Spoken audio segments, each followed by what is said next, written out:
तरफ मतदान होने वाला हूँ। अब सभी का धन्यवाद करता हूँ। मैं 2-4 शब्द बोलूंगा क्योंकि माहौल ऐसा पप्पू जी ने बना दिया है, यहाँ गाना का ही माहौल रहना चाहिए। सबसे पहले एक बात आप लोग बताइए, आप लोग यहाँ के बासिंदा हैं, कभी क्या इस तरह का कोई कार्यक्रम इस मैदान में आप लोगों के 4 नंबर गली में हुआ है? तो हाथ उठा के बोलिए, नहीं किसी ने भी ऐसा कराया है।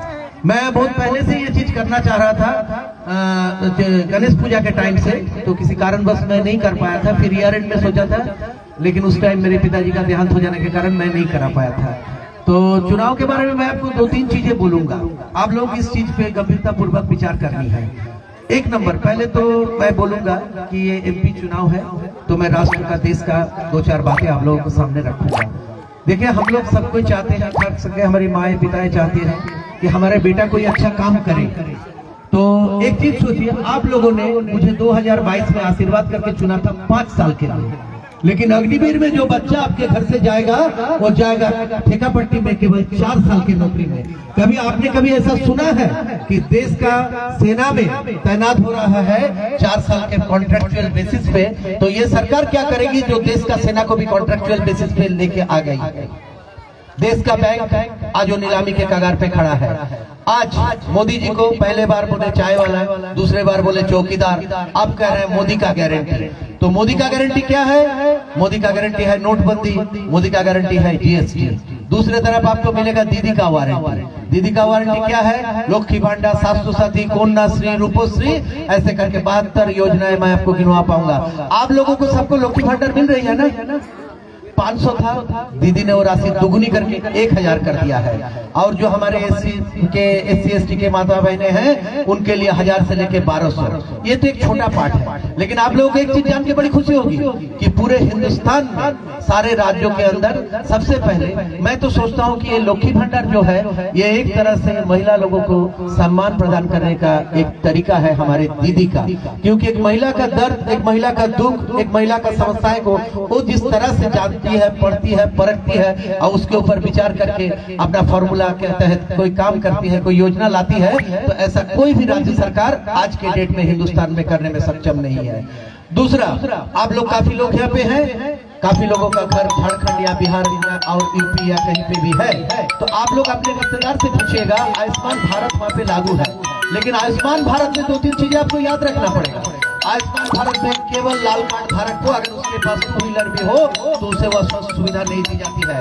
लेकिन पूरे पश्चिम बंगाल में जो पूरे जनता है, टोटल जनता को स्वास्थ्य साथी दी जाती है। कभी आपने एक चीज सोचा है कि स्वास्थ्य दीदी का आशीर्वाद से उस बेड में हम भी जा सकते हैं जो बेड 20,000 रुपए का था कभी पहले।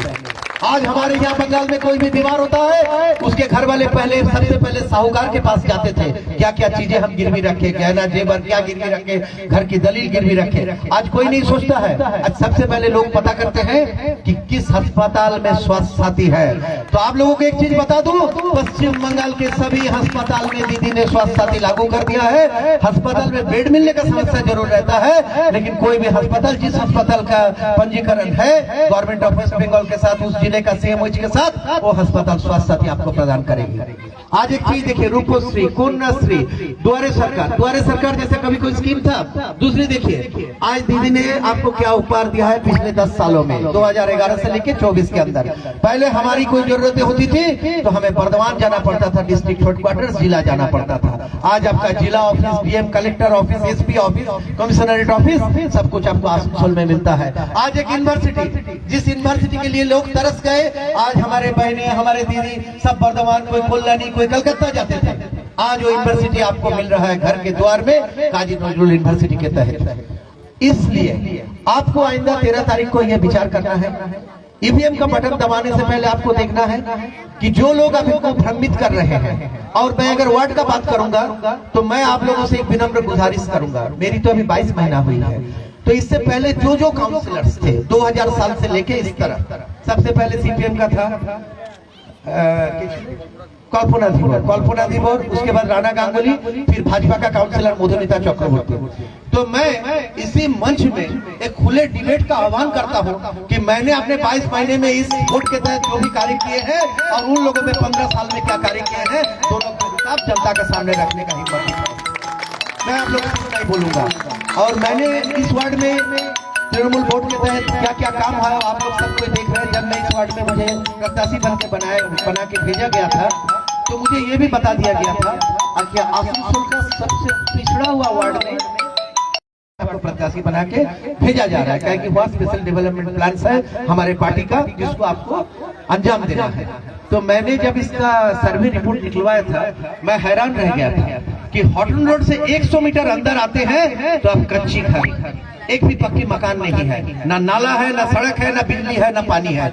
लेकिन आज 22 महीना में इस पूरे वार्ड में एक भी हाई मास लाइट नहीं था। और मैं झूठ नहीं बोल रहा हूँ, आपकी काली मंदिर में उसका ऑलरेडी हाई मास लाइट लग रही है, सहयोगी नगर में लग चुकी है, उसका फाउंडेशन बन चुका है, हमारा विद्यासागर मैदान में बन चुका है, हमारा पूर्णश्री पल्ली में बन चुका है, विवेकानंद पल्ली में बन चुका है, कोरापड़ा छातामाठ में बन चुका है, नेताजी मैदान में बन चुका है और 5 अभी हम लगाने वाले हैं। चुनाव के लिए थोड़ी सी बंद है, वो भी लग जाएंगे।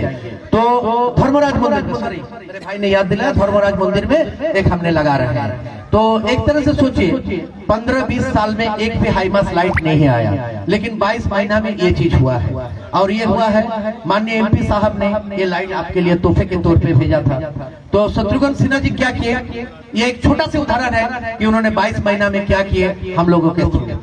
एक चीज आप सोचिए, इस वार्ड में एक समय था जब सीपीएम का पार्षद यानी काउंसिलर, सीपीएम का एमएलए हीरापुर, सीपीएम का सांसद वंशगोपाल चौधरी, उन लोगों से पूछिए जब आपके घर में वो वोट मांगने आएंगे आपने कितना रुपया इस वार्ड के लिए खर्चा किया है।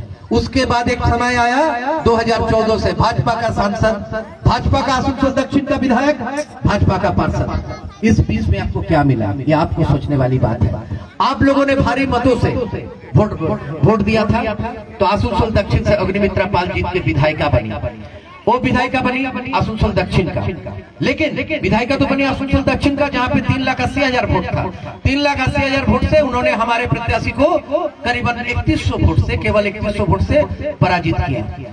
लेकिन उसमें अहम बात यह है उस 3100 वोट में 2600 वोट आप लोगों का था। तो एक चीज सोचिए, इस वार्ड से उसको एमएलए बना के भेजा, कई बार उन्होंने जीतने के बाद आपके द्वारी पे आया है, या आपके लिए क्या काम किया है ये बात आप अपने आप सोचिए। इस बीच में एक बार वो सांसद बनने के लिए भाग गई, चुनाव हार गई, तो अब वो मेदिनीपुर चली गई है। तो ये चीज तो उनको पहले तय करनी है कि उनको मेदिनीपुर के जनता का साथ देना है या आसनसोल दक्षिण जो उन्हें विधायक बना था इसी सरजमीन पे उनको साथ देना है, ये वो तय करे, क्योंकि आपका महंगा वोट से वो विधायक बने।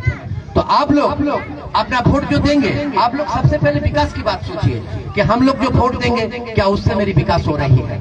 आप लोग एक चीज सोचिए, आज अगर विकास हुई होती, कितने नए लाइट्स लगे हैं। आप लोग को मैं आह्वान करूंगा कि आप लोग सेंट्रल पार्क ईस्ट से लेके कालाझरिया रोड से लेके हमारे एकदम रेलवे लाइन तक, तालकुड़ी तक एक बार जाके देखिए, अपने आंखों से स्वयं देखिए कि क्या डेवलपमेंट हुआ है। आज जिस मैदान को बेच दिया गया था सीपीएम का समय, उसमें उन्होंने भी रजामंदी दिया था विद्यासागर मैदान। विद्यासागर मैदान को हम लोगों ने रिटर्न लाके पूरे 81 कट्ठा उस जगह पे हम लोगों ने आप लोग का समक्ष उसको छोड़ दिया जो प्लेग्राउंड रहेगा। और उसका दलील कभी भी आके देख सकते हैं कि 2007 को उसका बिक्री हुआ था सीपीएम का टाइम, और उसके बाद जब तृणमूल यहाँ पे वोट बनाई इस वोट से जीता, उन्होंने उसका ऑब्जेक्शन नहीं दिया। लेकिन मैं जीतने का 72 घंटा मांगा था आप लोगों से, आप लोगों ने मुझे दिया था। मैंने बोला था कि अगर आप लोगों ने मुझे जीता के ले आया तो इसका बाउंड्री वॉल नहीं रहेगा, और आज वो बाउंड्री वॉल नहीं है। 81 कट्ठा का पूरा वो मैदान रहेगा जिसमें आज सरकारी मेला भी होता है, शायद आप लोगों ने गए होंगे, फबोला मेला के रूप में जो मेला होती है वहाँ पे। और अभी उस जो बाकी जगह जमीन पड़ी हुई है उसमें हम लोग एक चिल्ड्रंस पार्क कर रहे हैं, एक चिल्ड्रंस पार्क जो शाम में आप बैठ पाएंगे, एक चिल्ड्रंस पार्क जो बच्चे जा पाएंगे, एक ऐसा चिल्ड्रंस पार्क जिसमें लोग जा पाएंगे। दूसरा, जैसा बॉर्नर ने बताया द्वारे सरकार के बारे में, द्वारे पुकुर के बारे में, द्वारे पुकुर हमारे ही वार्ड में एक तालाब है, वो तालाब इतने गंदे स्थिति में थी कि आप उसे देखते तो आपको खराब लगता कि पानी उसका इतना गंदा हो चुका था। उस तालाब का हमने साफ कराया। अब इस साल से हम लोग उसमें बोटिंग चालू कर रहे हैं ताकि आप शाम में नौ विहार का आनंद ले पाए। केवल 10 रुपया की टिकट पे, 10 रुपया की टिकट पे आप वहाँ पे जाके घूम पाएंगे। आप लोगों के बगल में एक इलाका है सहयोगी नगर, आप लोग सब उससे वाकिफ हैं। सहयोगी नगर 20 साल पहले ये कॉलोनी बनी थी, बड़ी बड़ी मकान है, ऊंची ऊंची इमारतें हैं, एक भी रोड था कि नहीं, पहले इस चीज को आप लोग इसको टटोल लीजिए, ये सत्य है कि नहीं। उस जगह पे एक भी रास्ता नहीं था, पक्की सड़क नहीं थी, लोग शादी ब्याह से डरते थे कि वहां आना पड़ेगा। आज जाके देखिए सहयोगी नगर में 16 फीट का रास्ता बन गई है, पूरा नहीं हुआ है, हो जाएगा वो भी, ठीक है। और किस तरह से लाइटें लगी है, वहां पे भी हाई मस्त लाइट लगने जा रही है कुछ दिन में तालाब के किनारे। वो तालाब भी बेचा जा रहा था जिसमें आप लोग कई जन छठ पूजा उस पे करते हैं। आज वो तालाब को हम लोग किस ढंग से सुरक्षित रखे हैं आपके लिए, वो रह जाएगा।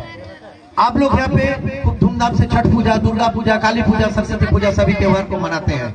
आप लोग विसर्जन करते थे बीसी कॉलेज घाट में जाके, करते थे ना, और आज आप लोग करते हैं कहाँ, मासीपुकुर घाट में।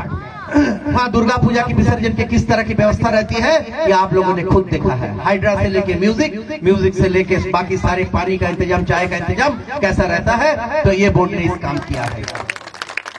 आप लोगों को देखना है, केवल छठ पूजा नहीं, केवल दुर्गा पूजा नहीं, हर एक त्योहार में हम लोग किस तरह से सर्विस करने का कोशिश करते हैं। और रहा साफ सफाई की बात, पहले कभी कभार साफ सफाई होता था, आज साफ सफाई को हम लोग सेग्रीगेट कर दिए हैं। आपके घर से देखिएगा कूड़ा कचरा उठाने का लोग आते हैं, लेकिन ये और कुछ दिन में हम लोग इसको और विकसित करेंगे। और विकसित करके क्या करेंगे, जो अभी वैन रिक्शा आ रहा है, ये वैन रिक्शा नहीं आएगी आपके घर पे, ये आएगा मोटराइज रिक्शा चला के आएंगे। आपके मोबाइल पे एक मैसेज जाएगा, आपका कचरा उठाएगा तभी वो मैसेज जाएगा, आप उसको ओके करेंगे, इसका मतलब है उस घर से कचरा उठाया है। हम लोग इतना सेंट्रलाइज चीज को कर देंगे कि कचरा का जो समस्या था उससे भी हम लोग इसको उभर के आएंगे। तो आप लोगों से यही अनुरोध करेंगे कि अब की बार मोदी सरकार नहीं, अब की बार बस कर यार, क्योंकि 10 साल में हम लोग थक चुके हैं। कैसे थक चुके हैं, कभी नोटबंदी, कभी जीएसटी। आप लोगों ने खुद सोच के देखिए, 2014 में हम ही में से काफी लोग उस सरकार के लिए चुनने के लिए वोट दिए थे। क्या हमारा वो लक्ष्य पूरा हुआ? पहले इस चीज को देखिएगा, क्योंकि जो बुनियादी समस्या है वो है रोटी, कपड़ा, मकान।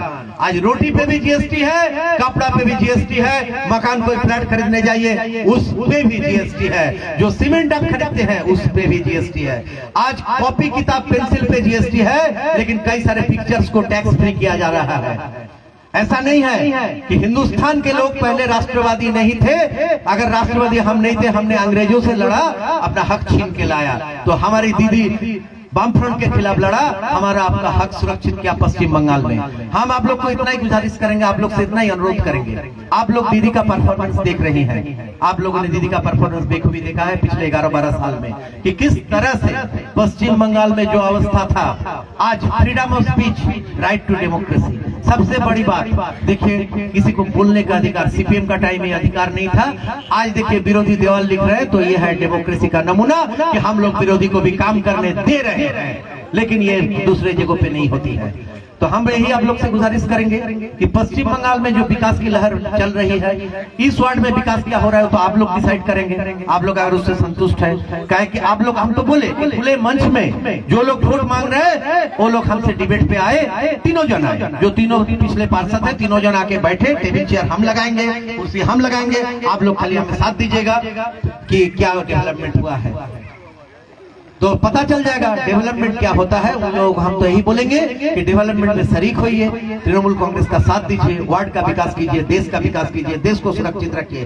कहा कि राष्ट्र का जो संपत्ति होता है वो आपका, हमारा, सबका है, उसको बेचने का हक किसी एक सरकार का नहीं है। मैंने तो किसी को चाय बेचते हुए नहीं देखा, लेकिन रेल पटरी बेचते हुए जरूर देख रहे हैं। तो इसीलिए 13 तारीख को तृणमूल कांग्रेस को जोड़ाफुल चिन्ह में माननीय शत्रुघ्न सिन्हा जी को भारी से भारी मत में विजयी बनाए और इस विकास का धारा को आप लोग आगे ले चले। आप सबको धन्यवाद करता हूँ, प्रणाम करता हूँ, नमन करता हूँ।